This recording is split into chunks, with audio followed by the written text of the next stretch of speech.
पृथ्वी खतरे में है। भविष्य में कॉस्मोस में होने वाली घटनाएं इसे धमाके से उड़ा सकती हैं या जलाकर इसके टुकड़े टुकड़े कर सकती हैं। ब्रह्मांड बेहिसाब उथल पुथल से भरा है, वहाँ हमेशा बड़े बड़े हादसे होते रहते हैं। एक दिन पृथ्वी पर जीवन नामुमकिन हो जाएगा। भविष्य में कई हादसे होंगे और उनमें से एक हमें तबाह कर देगा। मानव जाति को बचाने के लिए हमें कहीं और अपना घर ढूंढना होगा। अगर हमें जिंदा रहना है तो हमें पृथ्वी छोड़कर जाना ही होगा, ये बात बिल्कुल साफ है। हमें कोई विकल्प चाहिए। हमें इस काम की शुरुआत कर देनी चाहिए। हमें सितारों के बीच तक पहुंचने का जरिया और नए घर तलाशने की जरूरत होगी। हम तभी बच पाएंगे।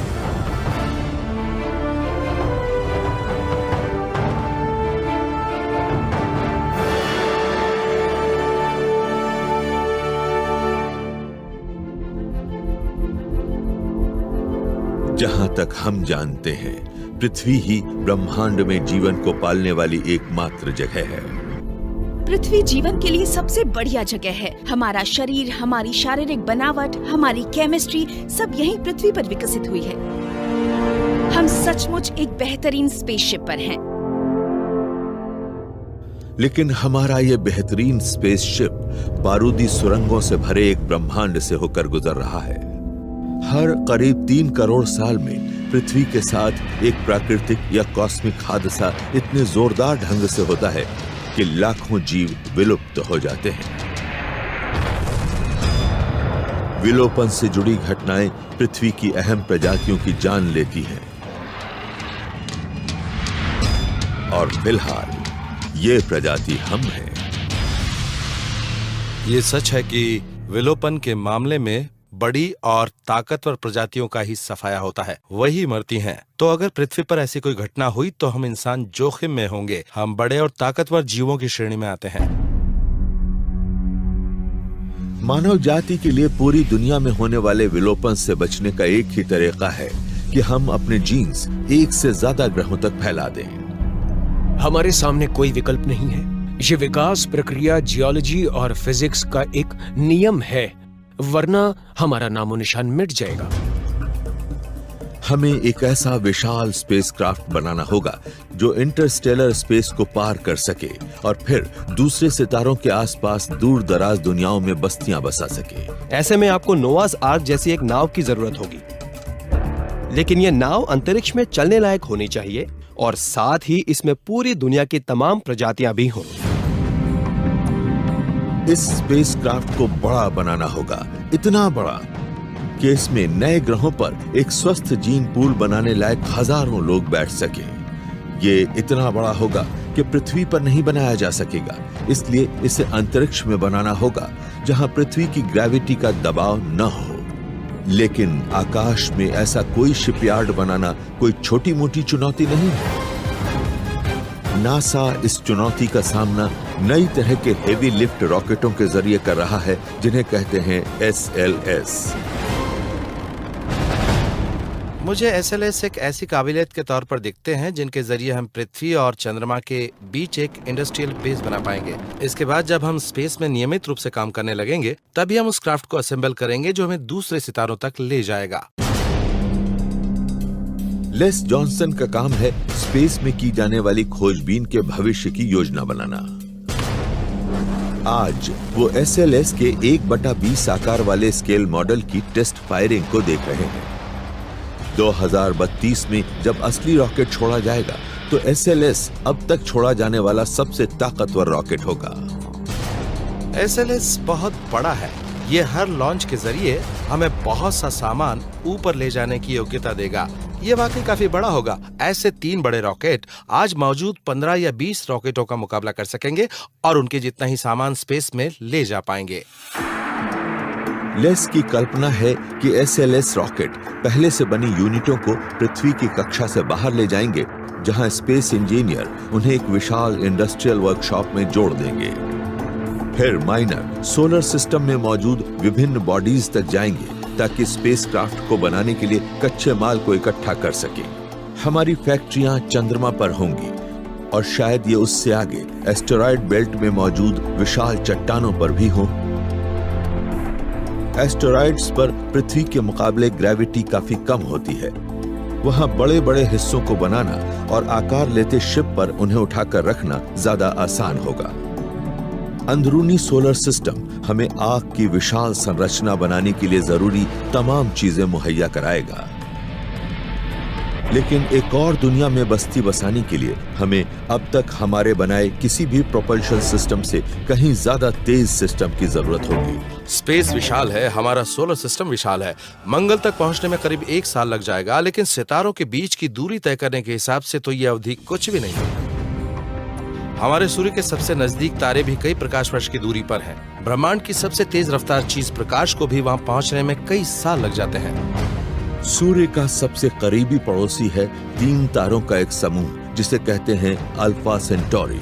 पारंपरिक ईंधन इस्तेमाल करने वाले किसी स्पेसशिप को वहां तक पहुंचने में हजारों लाखों साल लगेंगे। शिप के वहां पहुंचने से काफी पहले ही क्रू अपनी उम्र पूरी कर चुका होगा, तो फिर किस ईंधन का इस्तेमाल किया जाए? शायद साइंस फिक्शन के पास इस समस्या का हल है, लेकिन ये इतना अच्छा है कि इस पर यकीन करना मुश्किल लगता है। सितारों में दिलचस्पी रखने वाला हर शख्स जानता है कि यह चीज है एंटी मैटर। एंटी मैटर ही किसी इंटरस्टेलर शिप का ईंधन होगा। एंटी मैटर का वजूद है। हम हर साल हाई एनर्जी पार्टिकल कोलाइडर्स में एंटी मैटर के कुछ कण बनाते हैं। हम अपने आसपास जो मैटर देखते हैं ये उसकी एक छवि है, और इसमें एक ऐसा धमाकेदार गुण होता है जो इसे अब तक का सबसे कारगर रॉकेट ईंधन बनाएगा। एंटी मैटर की एक बहुत शानदार बात है, जब एंटी मैटर और मैटर मिलते हैं तो एक दूसरे को खत्म कर देते हैं, यानी मैटर का वजूद ही खत्म हो जाता है। इनसे बन जाती है शुद्ध ऊर्जा। ये 100% कारगर प्रक्रिया है। वैज्ञानिकों ने गणना की है कि एंटी मैटर से चलने वाला कोई रॉकेट प्रकाश की रफ्तार के 15% तक पहुंच सकता है। इतनी गति से तो सिर्फ 8.5 सेकंड में चांद पर पहुंचा जा सकता है। तब हमारे पास लगभग असीमित ताकत होगी। हम ब्रह्मांड में जहां चाहेंगे वहां तक जा पाएंगे। हमारा ये स्पेसक्राफ्ट सिर्फ 28 साल में अल्फा सेंटोरी तक पहुंच सकता है, यानी इंसान अपने जीवन काल में यहाँ पहुंच सकता है। सुनने में यह आइडिया बहुत शानदार लगता है। ढेर सा एंटी मैटर लेते हैं जिसे हम बना सकते हैं और फिर इसे सामान्य मैटर के साथ मिला देते हैं, जिससे हमें बहुत सारी ऊर्जा मिलेगी। लेकिन एंटी मैटर के साथ एक बड़ी समस्या है, और वही इसका फायदा भी है। जब ये मैटर से मिलता है तो ये उसे खत्म करके एनर्जी पैदा करता है। किसी आम फ्यूल टैंक में सिर्फ 450 ग्राम एंटी मैटर भरिए और उससे होने वाला धमाका हिरोशिमा पर गिराए गए 1000 बमों से भी ज्यादा ताकतवर होगा। तो आप इसके साथ क्या करेंगे? आप इसे जेब में रखकर किसी चमत्कार की उम्मीद नहीं करेंगे। अगर ये मैटर से छू जाए तो धमाका हो जाएगा। आप चाहें तो मैग्नेटिक एनर्जी से एक कंटेनमेंट फील्ड बना सकते हैं। ये एक मैग्नेटिक बॉटल है। ये मैटर से नहीं बनी है, ये बनी है मैग्नेटिक फील्ड लाइन से। आप एंटी मैटर को इसमें रख सकते हैं, ये वहीं रहेगा और मैटर के संपर्क में नहीं आएगा। लेकिन एक समस्या है, क्योंकि आपको जितनी मैग्नेटिक एनर्जी चाहिए उसकी मात्रा बहुत बड़ी होती है और आप उसे यूं ही खत्म नहीं कर सकते, क्योंकि अगर आपने ऐसा किया तो एंटी मैटर बाहर गिर जाएगा और एक जबरदस्त धमाका हो जाएगा। एंटी मैटर को संभालना बहुत ही मुश्किल है। हमें ऊर्जा का एक ऐसा भरोसेमंद स्रोत चाहिए जो लगातार बरसों तक हमारे स्टारशिप को चला सके, और चंद चीजें ही ऐसा कर सकती हैं। इनमें शामिल है फ्यूजन पावर, यानी सूर्य की ही ताकत को इस्तेमाल करना। सूर्य के गर्म और सघन कोर में हाइड्रोजन के एटम आपस में टकराते हैं। इनकी एक दूसरे से टक्कर इतनी जबरदस्त होती है कि ये आपस में जुड़कर बहुत अधिक ऊर्जा छोड़ते हैं। ये होता है न्यूक्लियर फ्यूजन। हम अंतरिक्ष की यात्रा में इसे छोटे स्तर पर एक स्पेसक्राफ्ट में डालकर अंतरिक्ष की बहुत दूर तक की खोज करने के लिए पावर सिस्टम के तौर पर, प्रोपल्शन सिस्टम के तौर पर इस्तेमाल करना चाहते हैं। किसी फ्यूजन रॉकेट की रफ्तार एंटी मैटर से चलने वाले रॉकेट के मुकाबले 2/3 होगी, और सबसे अच्छी बात ये कि इसका ईंधन हाइड्रोजन गैस सितारों के बीच मौजूद विशाल बादलों में मिल सकती है। ये इंटरस्टेलर गैस का इस्तेमाल करके खुद ब खुद बाहरी अंतरिक्ष में रवाना हो जाएगा और सैद्धांतिक रूप में इसे कभी दोबारा ईंधन भरने की जरूरत नहीं होगी। फ्यूजन से चलने वाला हमारा स्पेसक्राफ्ट अब अपने पहले लक्ष्य अल्फा सेंटोरी की तरफ रवाना हो गया है। इसकी गति प्रकाश की गति का सिर्फ 10% है। इस सफर को पूरा करने में 42 साल लगेंगे और इसमें बैठे इंसान वहां तक सुरक्षित पहुंचने चाहिए, लेकिन बीच का रास्ता खतरनाक हो सकता है। उथल पुथल भरे हमारे कॉस्मोस के पास जान लेने के लाखों तरीके हैं।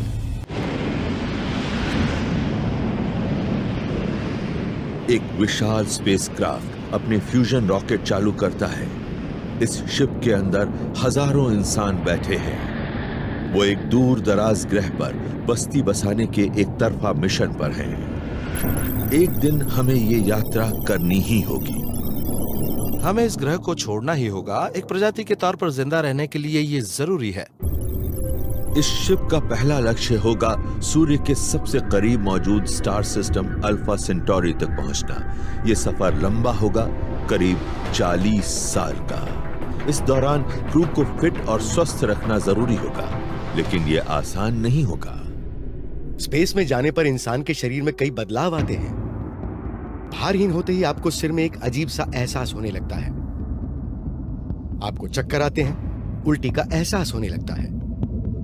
लीरॉय चाओ इंटरनेशनल स्पेस स्टेशन पर 6 महीने गुजार चुके हैं। इतना समय जीरो ग्रेविटी के नुकसानदेह प्रभावों का अनुभव करने के लिए काफी होता है। आपकी हड्डियों को कोई इंपैक्ट महसूस नहीं होता, तो शरीर तय करता है कि उसे हड्डियों की जरूरत ही नहीं है और उनमें से मिनरल्स खोने लगते हैं। आपकी मांसपेशियां क्योंकि इस्तेमाल में नहीं आती, तो वो भी बहुत जल्दी कुदरती तौर पर बर्बाद होने लगती हैं। इंसान का शरीर पृथ्वी की ग्रेविटी के साथ रहने के लिए विकसित हुआ है। इसके बिना स्पेस में बिताए गए हर महीने के दौरान हड्डियों का 2% मास घटने लगता है। कार्डियोवैस्कुलर सिस्टम भी बुरी तरह प्रभावित होता है। शरीर के तरल इकट्ठे होने लगते हैं। दिल की धड़कन और ब्लड प्रेशर बढ़ता है। रेजिस्टेंस ट्रेनिंग के जरिए इन लक्षणों को घटाने में मदद मिलती है।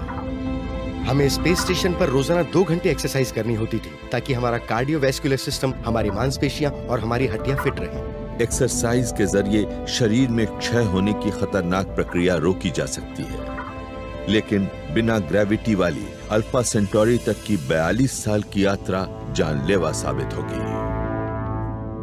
जाहिर है हमें भारहीनता का एक स्थायी समाधान चाहिए। हम निकट भविष्य में आर्टिफिशियल ग्रेविटी यकीनन बना सकते हैं।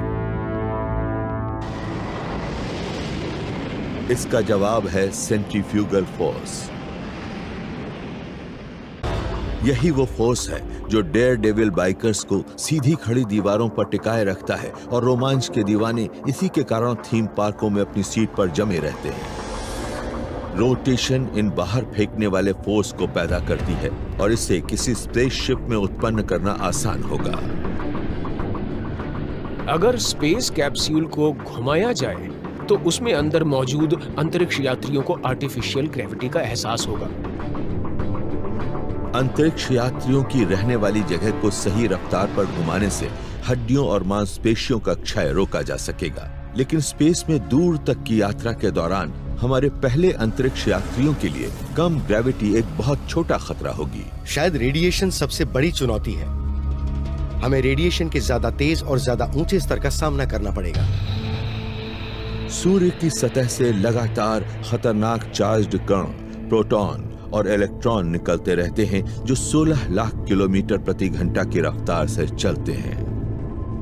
ये चीजें आपके डीएनए को तबाह करेंगी, इनसे कैंसर होगा और ये आपकी जान ले लेंगी। पृथ्वी का मैग्नेस्फीयर और हमारे ऊपर मौजूद वायुमंडल हमें ऐसे खतरनाक रेडिएशन से बचाता है, लेकिन पृथ्वी से दूर इन अंतरिक्ष यात्रियों को रेडिएशन का सामना करना होगा। ये इंसानों को अंतरिक्ष में बहुत आगे तक भेजने से जुड़ा सबसे बड़ा तकनीकी गतिरोध है। समस्या प्रपल्शन की नहीं है, कंप्यूटर या नेविगेशन की भी नहीं है। ये है लोगों को कैसे सेहतमंद रखा जाए। हमारे सोलर सिस्टम की सरहदों से आगे तो रेडिएशन का खतरा और भी गंभीर हो जाता है। चार्ज्ड पार्टिकल्स और भी ज्यादा तेज रफ्तार से आते हैं। कुछ मामलों में अकेले प्रोटॉन्स में भी इतनी ताकत होती है जितनी कि 160 किलोमीटर प्रति घंटा की रफ्तार से आ रही किसी बॉल में। इन कॉस्मिक किरणों के साथ एक और खतरनाक ताकत मिलती है। यह है गामा रेज, जो उथल पुथल वाली कॉस्मिक घटनाओं से पैदा होती है। कॉस्मोस की तमाम घटनाएं, चाहे वो तारों का फटना हो या ब्लैक होल्स द्वारा गैलेक्सीज के बड़े बड़े हिस्सों को निगल जाना, इन सब से बेहद ऊर्जा वाले रेडिएशन और पार्टिकल्स का जन्म होता है।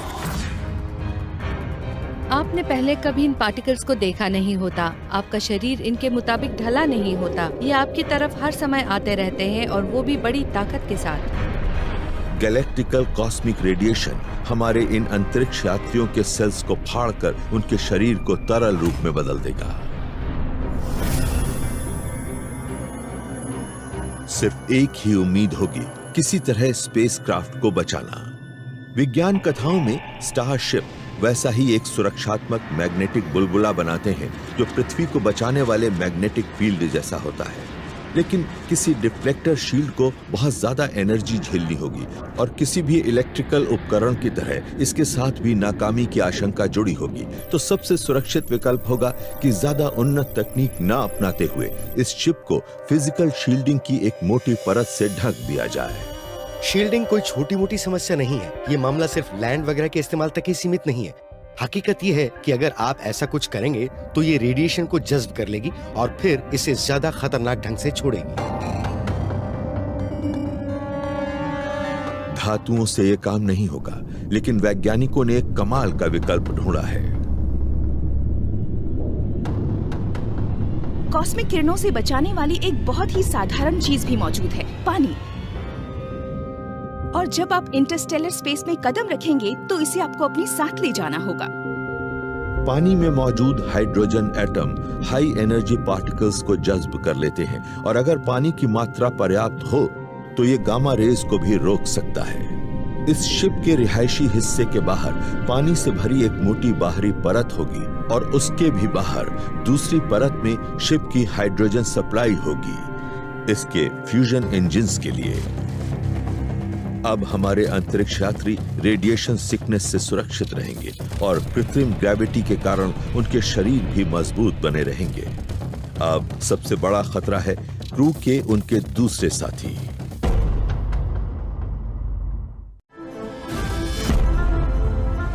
कॉस्मोस में होने वाले किसी बड़े हादसे से एक दिन पृथ्वी पर से हमारा नामो निशान मिट जाएगा। मानवता को बचाने के लिए हमें एक बड़े से स्पेसशिप में बैठकर नए आशियानों की तलाश में सितारों की तरफ भागना होगा। कृत्रिम ग्रेविटी और हाइड्रोजन वाली शील्डिंग के जरिए इसके कीमती मुसाफिरों को एकदम सही सलामत रखा जा सकेगा। लेकिन उनकी मानसिक सेहत के बारे में क्या कहा जाए? अंतरिक्ष में लोगों के लिए एक बड़ी चुनौती होते हैं खुद लोग। लोगों को टिन के एक बड़े से डिब्बे में रखना, वो भी एक बेहद खतरनाक माहौल में जिसमें ये लोग महीनों या बरसों तक एक दूसरे के साथ रहेंगे, एक बड़ी चुनौती है। साथ ही सफर के दौरान इन्हें जिंदा भी रहना चाहिए। हमें पनडुब्बियों में जाने वाले लोगों की जानकारी है कि उन्हें बहुत ध्यान से टेस्ट किया जाता है।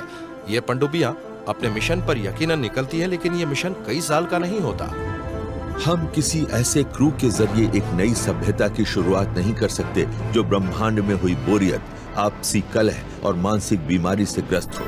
हाँ, तब बेहतर होगा अगर पूरा क्रू ही दुनिया में लिक्विड नाइट्रोजन में मानव भ्रूण को स्टोर करके रखना सस्पेंडेड एनिमेशन के सबसे करीब कहा जा सकता है।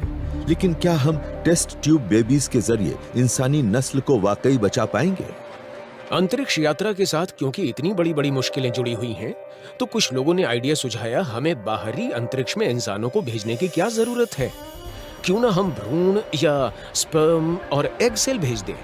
सिद्धांत के रूप में हम जमे हुए भ्रूणों को स्पेस में लंबी दूरियों तक भेज सकते हैं। इससे भोजन या पेचीदा लाइफ सपोर्ट सिस्टम्स की जरूरत नहीं रह जाएगी। वो अंतरिक्ष यात्रा और भारहीनता की मुश्किलों को तो झेल पाएंगे, लेकिन उनमें सामाजिक मिलनसारी कहां से आएगी? आप किसी बच्चे को किसी जगह अकेला रख दें तो उसे पढ़ना ही नहीं आएगा, वो जिंदा ही नहीं रह पाएगा। हम एक दूसरे पर निर्भर हैं, हम सामाजिक जीव हैं। हमें भ्रूणों को हैच करने और फिर उन्हें इंसान बनना सिखाने के लिए इंटेलिजेंट रोबोट्स को विकसित करना होगा। ये मुमकिन लगता है कि भविष्य में शायद 100 साल बाद हमारे पास रोबोट नैनीज होंगी जो कि हमारे लिए सामाजिक व्यवहार के नियम बनाएंगी। क्या कोई रोबोट वाकई एक बच्चे की परवरिश कर सकता है, या मानवता को बचाने की जल्दबाजी में हम यही भूल जाएंगे कि इंसान होने का मतलब क्या होता है? मानव भ्रूणों को विकसित करना जोखिम भरा हो सकता है, तो क्यों ना हम वयस्कों को उनकी सेहत को प्रभावित किए बिना जमा दें? बेशक ये और भी बड़ी चुनौती है, लेकिन प्रकृति इसका हल लगभग निकाल चुकी है। पृथ्वी पर ऐसे बहुत से जीव हैं जो हालात विपरीत होने पर सस्पेंडेड एनिमेशन या हाइबरनेशन में चले जाते हैं, और कुछ मामलों में वो लंबे समय तक ऐसी ही अवस्था में रह सकते हैं। अलास्का का वुड फ्रॉग पूरी सर्दी बर्फ में जमे रहने के बावजूद जिंदा बच जाता है। शून्य से भी नीचे वाले तापमान पर इसकी पाचन क्रिया धीमी होकर लगभग बंद हो जाती है।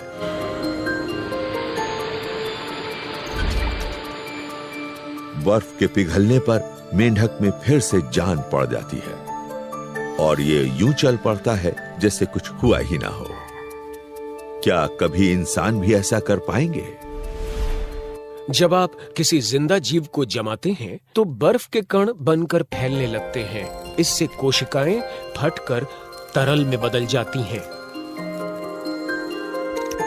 तो जम जाने के बावजूद मेंढक कैसे जिंदा बच जाते हैं? इसका जवाब है इनके खून में मौजूद एक एंटीफ्रीज, और ये है ग्लूकोज। तो बेशक इनके आसपास का माहौल ठोस बर्फ वाला होता है, लेकिन इनकी सेल्स के अंदर फिर भी तरल रहता है। पर इंसानों के साथ दिक्कत यह है कि एंटीफ्रीज की इतनी मात्रा हमारी जान ले लेगी।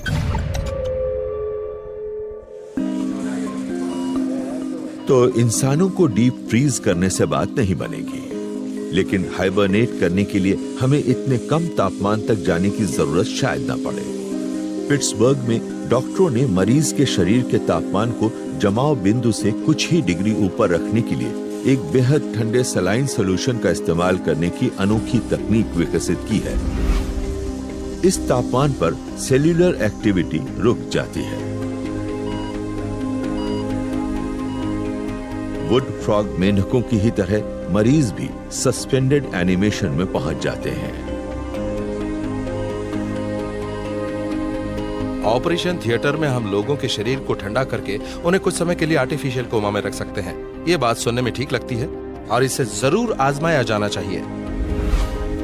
चाहे भ्रूणों को जमा दिया जाए या वयस्कों को ठंड के जरिए गहरी नींद में पहुंचा दिया जाए, सस्पेंडेड एनिमेशन हमारे कीमती इंसानों को अल्फा सेंटोरी तक की लंबी यात्रा के दौरान जिंदा रखने का शायद सबसे अच्छा तरीका हो सकता है। लेकिन अगर वहां पहुंचने पर रहने लायक माहौल ही ना हो तो क्या होगा? इंसानी वॉलंटियर्स से भरा एक स्पेसशिप 3 तारों के समूह अल्फा सेंटोरी पहुंच जाता है। क्रू उम्मीद कर रहा है कि यहां इंसान के लिए खोजी जा रही नई दुनियाओं में से एक शायद मिल जाए, लेकिन इनमें से कौन से सितारे सही ग्रह साबित होंगे? हम एक ऐसा आशियाना ढूंढना चाहते हैं जो काफी कुछ पृथ्वी से मिलता जुलता हो, क्योंकि हम इस ग्रह के हिसाब से ढल चुके हैं। हम यहाँ की ग्रेविटी के आदी हो चुके हैं, यहाँ के वायुमंडल और इसके रेडिएशन के मुताबिक ढल गए हैं। स्पेसक्राफ्ट के डिस्प्ले पर ढेर से सितारे दिखने लगे हैं और जल्दी ही ग्रहों की बाहरी सरहदें भी नजर आएंगी। इन तीनों में सबसे चमकदार का नाम है अल्फा सेंटोरी ए। इसका आकार थोड़ा बड़ा है और हमारे सूर्य के मुकाबले ये थोड़ा ज्यादा चमकदार है। ये स्पेस में अपने इर्द गिर्द ज्यादा गर्मी छोड़ता रहता है। इसका छोटा और ज्यादा ठंडा पड़ोसी अल्फा सेंटोरी बी इतना करीब है कि ग्रेविटी इन दोनों तारों को एक चौड़ी, धीमी और बाइनरी ऑर्बिट में खींच लेती है, जो हर 80 साल में एक चक्कर पूरा करते हैं। हमारे पहले मुसाफिरों के लिए यह खबर अच्छी नहीं है। ग्रह दुर्लभ ही चौड़े बाइनरी सिस्टम्स के इर्द गिर्द स्थिर कक्षाएं बनाते हैं, तो यहां रहने लायक जगह मिलने की गुंजाइश कम ही होगी। लेकिन इन तीनों में से तीसरा तारा उम्मीद बंधाता है। प्रोक्सिमा सेंटोरी एक रेड ड्वार्फ या एम ड्वार्फ स्टार है। ये इतना छोटा और कम रोशनी वाला है कि सिर्फ आंखों से पृथ्वी से दिखाई नहीं देता। लेकिन पूरी मिल्की वे गैलेक्सी में एस्ट्रोनॉमर्स ने इस तरह के सितारे के इर्द गिर्द पृथ्वी जैसे ग्रह खोज लिए हैं। हमें ये पता चला है कि रेड ड्वार्फ कई मायनों में एकदम सही जगह है। वहाँ शायद बहुत सारे पृथ्वी के आकार वाले ग्रह मौजूद हैं। एस्ट्रोनॉमर्स को पहले ही प्रॉक्सिमा सेंटोरी के आसपास पृथ्वी के आकार का एक ग्रह मिल चुका है। ये तारे के इतना नजदीक चक्कर लगाता है कि इस पर इंसानी जीवन नहीं पनप सकता, लेकिन इसके किसी संबंधी ग्रह पर ऐसा हो सकता है। अगर हम रात में आसमान पर नजर डालें और सबसे नजदीकी एम ड्वार्फ तारे, यूं कहिए कि प्रॉक्सिमा सेंटोरी को देखें, तो मुझे उम्मीद है कि हमें बहुत ही कॉम्पैक्ट ऑर्बिट्स में 3 से 6 बहुत छोटे ग्रहों का एक सिस्टम नजर आएगा और उनका ऑर्बिटल पीरियड कुछ ही दिन का होगा।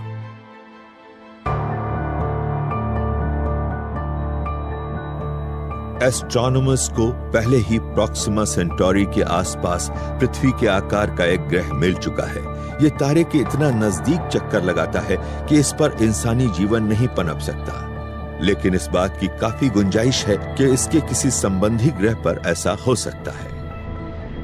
लेकिन अगर हमें ऐसा कोई ग्रह मिले जो पूरी तरह उपयुक्त ना हो, तो जो बहुत ठंडा हो और जिसकी ग्रेविटी बहुत ज्यादा हो, या जिसका वायुमंडल ठीक ना हो। हमें कुदरत ने पृथ्वी पर पनपने के हिसाब से बनाया है, जहां ऑक्सीजन की एक तय मात्रा है, कार्बन डाइऑक्साइड की एक तय मात्रा है और एक खास वजन है। अगर हम किसी दूर दराज ग्रह पर उतरते हैं तो हमें अपने शरीरों को बदलना होगा ताकि हम अलग तरह के माहौल में भी जिंदा रह सकें। हमें खुद में बदलाव लाने होंगे और हमें खुद में ये बदलाव बहुत तेजी से लाने होंगे। इसके लिए हमें दूसरे जीव रूपों से ऐसे जीन्स लेने पड़ सकते हैं ताकि खुद को अपनी जरूरत के गुण दे सकें। शायद यही सबसे अच्छा समाधान होगा। वैज्ञानिक अंतरिक्ष में जिंदा रहने के लिए जरूरी बेहतरीन जीन ढूंढते रहे हैं और शायद वो उन्हें एक ऐसे प्राणी में मिले हैं जिसका आकार रेत के एक कण से बड़ा नहीं है। फिलहाल हम नासा में बहुत ही छोटे जीवों पर प्रयोग कर रहे हैं जिनका नाम है टार्डिग्रेड्स। टार्डिग्रेड्स सख्त जान जीव हैं। ये बेहद ठंडे तापमान से लेकर उबाल बिंदु तक के तापमान में या 10 साल से ज्यादा वक्त तक खुराक या पानी के बिना जी सकते हैं। सबसे अहम बात ये कि रेडिएशन से अपने डीएनए के क्षतिग्रस्त होने पर ये खुद ही खुद की मरम्मत कर सकते हैं। ये छोटा सा जीव हाथियों के किसी झुंड को मारने जितनी रेडिएशन से भी ज्यादा रेडिएशन झेल सकता है। न जाने कैसे इनका डीएनए खुद की मरम्मत करना जानता है। ठीक ऐसा ही करने के लिए हम इंसान के डीएनए को बदलने की कोशिश कर रहे हैं। एक दिन इन छोटे छोटे जीवों के डीएनए के जरिए हम किसी ऐसे ग्रह पर कदम रख सकते हैं जो इसके रचयिता तारे के रेडिएशन से बेहाल हो चुका हो। जेनेटिक्स में बदलावों से शायद और भी बहुत कुछ हो सकता है। शायद हम कई उग्र परग्रही दुनियाओं में बस्तियां बसा सकते हैं। अगर किसी ग्रह की ग्रेविटेशनल फील्ड ज्यादा बड़ी होगी तो शायद हमें अपनी हड्डियों की, अपनी मांसपेशियों की ताकत को बढ़ाना पड़े ताकि हम जब भी किसी बड़े ग्रह की सतह पर चलें तो दबके कुचले ना जाएं। हम तो शायद अलग अलग वायुमंडलों के हिसाब से भी ढल सकते हैं। अगर हम किसी ऐसे ग्रह पर पहुंच जाएं जहां ऑक्सीजन का स्तर अलग हो, कार्बन डाइऑक्साइड का स्तर अलग हो, तो शायद हमें अपने मेटाबॉलिज्म की दर भी बदलनी पड़े। अब हम अपनी इवोल्यूशन प्रक्रिया को नियंत्रित करना शुरू कर चुके हैं। हम जीन थेरेपी डिजाइन कर रहे हैं। हम अपनी शारीरिक बनावट को बदलने के तरीके खोज रहे हैं। अपने भाग्य को अपने नियंत्रण में लेकर खुद को सितारों तक ले जाने का हमारे पास एक कमाल का मौका है। भविष्य के एस्ट्रोनॉट कैसे दिखेंगे कौन जाने, लेकिन मुझे लगता है कि ये आप जैसे या मेरे जैसे नहीं लगेंगे। लेकिन एक कहीं बड़ी योजना का ये तो सिर्फ पहला चरण है। हमें मिल्की वे में और आगे तक ज्यादा तेजी से सफर करके और ज्यादा दुनियाओं को खोजना होगा।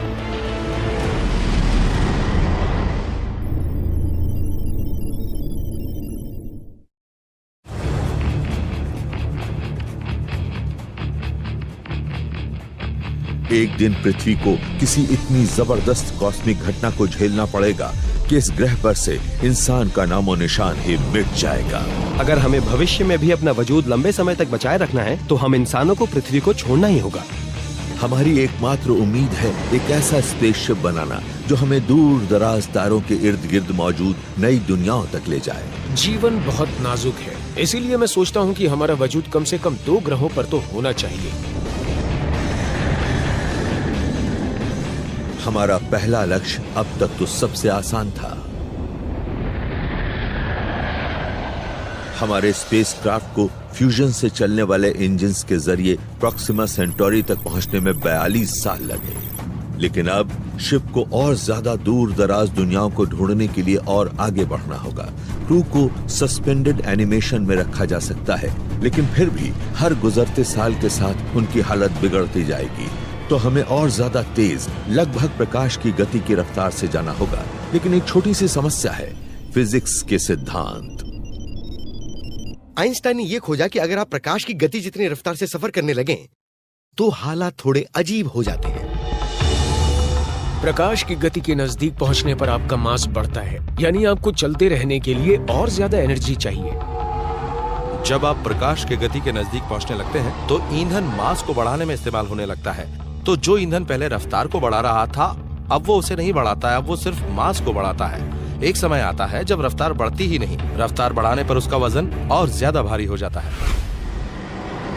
हम जिस तरह की रफ्तार पर सफर करना चाहते हैं, फिजिक्स हमें वैसा नहीं करने देगी। लेकिन एक चीज है जो हमें हाइपर स्पेस से गुजारकर दूर दराज ग्रहों तक कहीं ज्यादा तेजी से पहुंचा सकती है।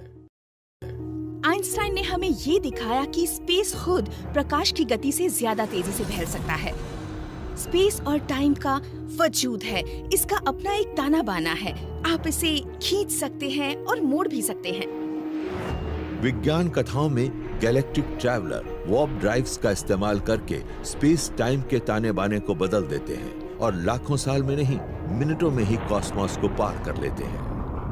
मान लीजिए आप एक कमरे में हैं, वहाँ एक कारपेट बिछा है और आपको कमरे के दूसरे हिस्से में जाना है। एक तरीका तो यह है कि आप कारपेट को लें और इसे मोड़ें और अपने करीब ले आएं, फिर मुड़े हुए कारपेट पर कदम रखें, इसे अपने पीछे खुलने दें और इस तरह आप बहुत जल्दी कमरे के पार पहुंच जाएंगे। आप और आपकी मंजिल के बीच मौजूद स्पेस को वॉर्प करने के लिए ढेर सी ऊर्जा चाहिए।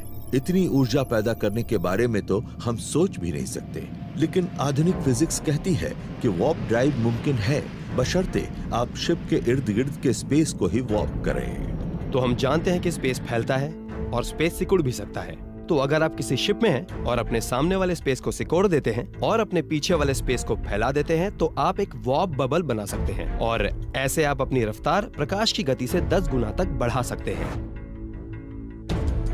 ये नई वॉर्प ड्राइव स्पेस टाइम में एक तरंग पैदा करती है जो प्रकाश की गति से भी ज्यादा तेजी से चलती है और अपने साथ शिप को किसी लहर पर सवार सर्फर की तरह ही ले जाती है। मैथमेटिशियंस ने आंकड़ों पर नजर डाली है, लेकिन अब नासा लैब में इसे टेस्ट करना चाहता है। क्या ये नामुमकिन है या ये मुमकिन है? मुझे लगता है कि इस सिलसिले में कुछ संभावनाएं नजर आ रही हैं। देखते हैं कि हम इस सिलसिले में कुछ वैज्ञानिक कोशिशें करके मैथ और फिजिक्स को साबित कर पाते हैं या नहीं। हेरल्ड वाइट भविष्य में ये देखने के लिए एक प्रयोग की योजना बना रहे हैं कि क्या वो एक छोटे स्तर पर स्पेस को मोड़ सकते हैं। उन्हें स्पेस में एक जगह पर एनर्जी को फोकस करने की उम्मीद है और फिर वो इसे पार करने वाली लेजर लाइट की प्रगति को नापेंगे। अगर लाइट अपना सफर सामान्य से ज्यादा जल्द पूरा करती है तो वो स्पेस टाइम को मोड़ पाने में कामयाब हो जाएंगे। सब लोग हमेशा मुझसे पूछते रहते हैं कि इसे स्पेसक्राफ्ट में कब इस्तेमाल किया जा सकेगा। देखिए, उससे पहले हमें काफी वैज्ञानिक प्रयोग करने होंगे। हमने इस तरफ ध्यान देना अभी शुरू ही किया है। हमें नहीं पता कि ये कोशिश कामयाब होगी कि नहीं, हमें ये पता लगाना होगा। कामयाब हुई तो बढ़िया, और अगर नहीं हुई तो सोचेंगे कि हमने गणित, विज्ञान और ब्रह्मांड के कामकाज के तरीकों के बारे में कुछ सीख लिया है। एक वॉर्प ड्राइव हमें सिर्फ 5 महीनों में प्रॉक्सिमा सेंटोरी तक पहुंचा देगी और उससे आगे वाले 50 सितारों तक कुछ 1 वर्षों में। लेकिन फिर भी इसे हमारा गैलेक्टिक अहाता ही कहा जाएगा। मिल्की वे के दूर वाले हिस्से तक की वॉर्प ट्रिप में 10,000 साल लगेंगे और सबसे करीबी गैलेक्सीज तक की यात्रा में हजारों लाखों साल लग सकते हैं। ब्रह्मांड के स्तर पर किसी भी वॉर्प ड्राइव की रफ्तार भी बहुत धीमी लगती है, लेकिन एक आखिरी उम्मीद अभी बाकी है। प्रकाश की गति से ज्यादा तेज जाने का एक और तरीका है स्पेस और टाइम के ताने बाने में एक सुराख कर देना। इसे कहते हैं एक वर्म होल।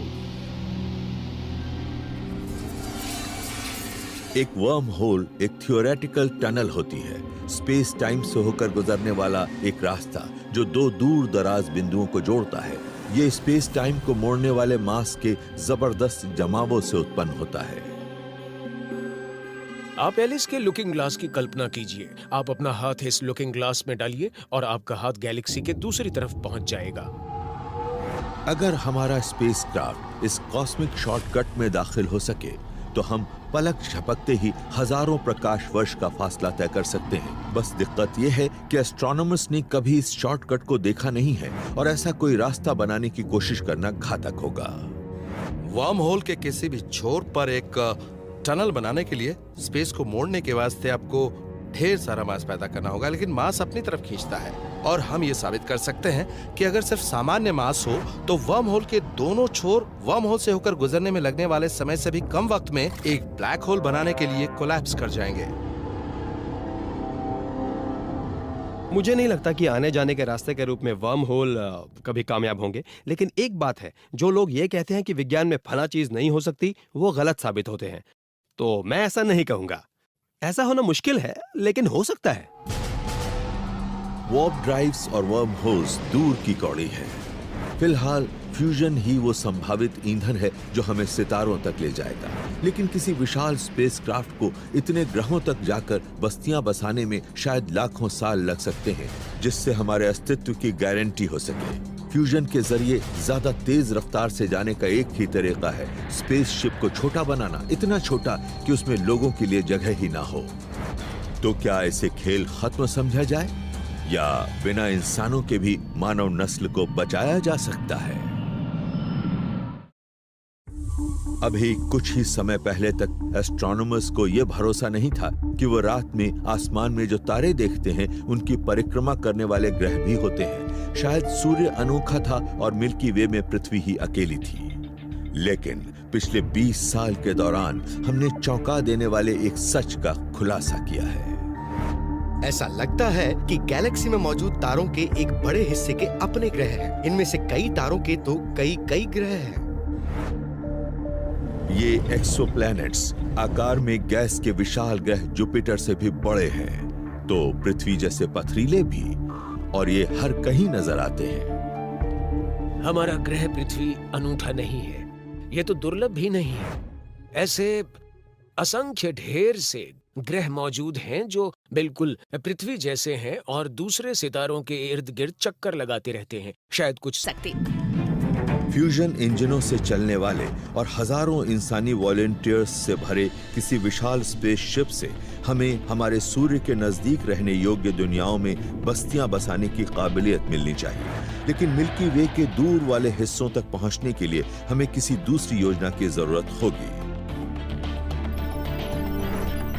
एक अनोखा समाधान होगा कि इंसानों के बजाय छोटे रोबोट्स को वहां भेजा जाए। जब मैं सोचती हूँ कि हम इंसानी मस्तिष्क और इसके कामकाज के बारे में कितना कुछ सीख रहे हैं और फिर भी बहुत कुछ सीखना बाकी है, तो मुझे लगता है कि एक दिन ऐसा आएगा जब हम खुद को किसी रोबोट में समा पाएंगे। आप कहेंगे ये तो बहुत बुरा होगा क्योंकि हम उन ग्रहों पर इंसानों को पहुंचाना चाहते हैं। तो अगर आप वाकई साइंस फिक्शन जैसा कुछ सोचना चाहते हैं तो क्यों न एक ऐसी मशीन को वहां ले जाएं जो वहां इंसान बना सके। पौधे हवा के जरिए अपने छोटे छोटे गतिशील बीजों को बड़ी तादाद में उड़ाकर अपने जीन फैलाते हैं। इनमें से बहुत से बीज बर्बाद भी हो जाते हैं, लेकिन जिन्हें गर्म और नम जमीन मिलती है वो उगते हैं। अब जरा स्पेस में बीजों की तरह छोटे छोटे नैनो रोबोट्स को फायर करने के बारे में सोचिए, जिनकी हार्ड ड्राइव में इंसानी जीनोम नक्श हो। अगर वो किसी ऐसे नम और गर्म ग्रह के वायुमंडल में पहुंचते हैं जो इंसानों के लिए उपयुक्त हों, तो वो पनप जाएंगे। उन्हें उस ग्रह पर जो चीजें मिलेंगी उनसे वो आशियाने बनाएंगे और किसी तरह उनके अंदर रहने के लिए इंसानों को भी पैदा कर देंगे। हो सकता है कि हम हजारों नैनोशिप्स को या लाखों नैनोशिप्स को बीजों की तरह एक नजदीकी तारे तक इस उम्मीद में भेजें कि उनमें से कुछ तो अपनी मंजिल तक पहुंच ही जाएंगे। शून्य से मानव बनाने की टेक्नोलॉजी अभी सचमुच बहुत दूर है, लेकिन इससे पेचीदा और दार्शनिक सवाल पैदा होते हैं। हम सिर्फ इंसानों को क्यों बचाएं? पृथ्वी पर तो 80,70,000 अन्य प्रजातियां भी मौजूद हैं, उन्हें क्यों नहीं बचाना चाहिए? अगर हम पृथ्वी पर मौजूद सभी जीवों को नहीं भेज सकते, तो दूर दराज दुनियाओं तक क्यों न सिर्फ बैक्टीरिया को भेजकर बाकी काम विकास प्रक्रिया को करने दिया जाए? बहुत दूर तक का हमारा भविष्य